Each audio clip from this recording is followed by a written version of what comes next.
In a single week, 3 Korean acts made a move on the Japanese market. On the 26th of August, TWICE released a best album called #Best 2015 to 2025.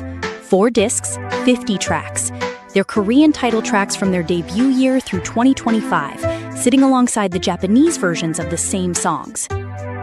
On the same day, RIIZE released their 3rd Japanese single, Sunburst. And ZEROBASEONE took the #1 spot on Oricon's weekly album ranking with their 2nd Japanese EP, after leading the daily album ranking 4 days running. 3 acts, 1 market, 1 week. Now here is the number that makes that week strange. In the first half of 2026, Korean album exports reached a record $257.48 million. That is up 125% on the same period last year. The United States took 74.12 million of it. China took 61.18 million. Japan took 45.61 million. Japan came 3rd. For the better part of a decade, Japan was first. It was the bedrock. It was the market you built a second discography for, in a second language, because that is where the physical albums went. And in the half year where Japan slipped to 3rd, 3 agencies spent the same week betting on it. So which one is wrong? The number or the behavior? Start with what the number actually counts, because this is where most readings of it go wrong. That $257 million figure is an album export figure. It measures physical albums shipped out of Korea. Discs, photo books, packaging. It does not measure streaming. It does not measure touring. It does not measure merchandise or fan platform subscriptions or the licensing of a song into a Japanese advertisement. So the sentence the headline supports is narrow. It is, more physical K-pop albums were shipped to the United States than to Japan in the first 6 months of 2026. That is a real fact, and it is worth knowing. It is not the same sentence as, Japan matters less than America to a Korean agency. Those 2 sentences can both be true at once, and this week suggests they are. There is a second reason to hold the headline loosely. The 125% jump is heavily attributed to a single release. BTS returned in March with an album called Oricon, and the reporting credits that record with a large share of the increase. I want to be precise about the word attributed. Nobody has published a measured split showing how many of those dollars belong to one record. It is an inference drawn by people looking at the same shape in the data that you and I can see. But even as an inference, it should change how you read the chart. If one release can move a national export statistic by that much, then the statistic is not describing a market. It is describing a release schedule. 6 months is a short window. A short window with one enormous record in it is not a trend. It is a photograph taken at the moment a firework went off. Which brings us to the actual mechanism and to why TWICE releasing a 50-track Japanese compilation is the most informative thing that happened this week. A Japanese discography is not a translation exercise. It is a separate catalog, built deliberately, and it behaves differently from a Korean one. In Korea, an album is an event.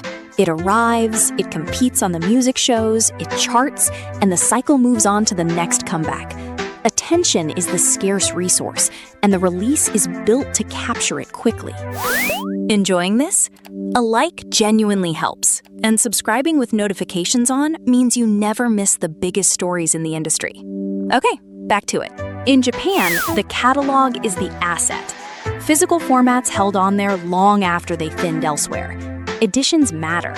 A single gets a regular version and a limited version, and sometimes a Blu-ray of live performances, and a listener who cares buys more than one. So a Japanese release is less like an event and more like an annuity. You are not only selling to the people paying attention this month, you are adding to a shelf that keeps selling. Look again at what TWICE actually put out. 10 years of Korean title tracks, bundled with the Japanese versions, across 4 discs, in multiple editions. One of them carrying live footage spanning 2017 to 2024. That is not a comeback. That is a company taking a decade of catalog and packaging it for the market that pays for catalog. ZEROBASEONE's Oricon Week is the same logic from the other end.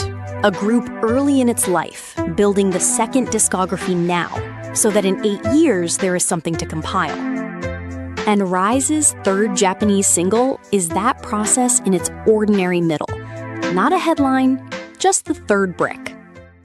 So the week and the number are not actually in conflict. They are measuring different things on different clocks. The export figure is a 6-month snapshot of shipped discs, moved sharply by 1 record. The release calendar is agencies executing a plan that was set long before that figure was published, aimed at revenue that arrives over years rather than over a quarter. An agency that changed its Japan strategy because of a single half year of export data would be doing something reckless, not something responsive. Now the part we do not skip, what we do not know. We do not know the margin. Shipping a physical album to the United States and shipping one to Japan are not equally profitable, and nothing in an export total tells you which is better business. We do not know the streaming split. Japan's recorded music market has historically leaned physical to a degree that is unusual worldwide, which means physical exports probably capture more of the Japanese picture than they do of the American one. If that is right, the gap between the two markets is narrower than the disc numbers make it look. We do not know how much of the American figure is durable. A market that grows 125% in 6 months around one release has not yet proven it will still be there for the next one. And we do not know what any of this did to any company's actual books, because export statistics are not earnings. Here is what would change our minds. If the second half of 2026 shows the United States holding first place without a release of that scale, that is a real shift, and Japan's decade at the top is genuinely over. If Japanese first week figures for these 3 releases come in soft, then the behavior we watched this week was momentum rather than strategy, and the agencies are the ones reading the market late. And if Korean agencies start building American catalogs the way they build Japanese ones, separate discographies, multiple editions, releases aimed at a shelf rather than a chart week, then the export number was an early signal, and we will have been slow to see it. That last one is the one to watch, and so far, there is very little sign of it.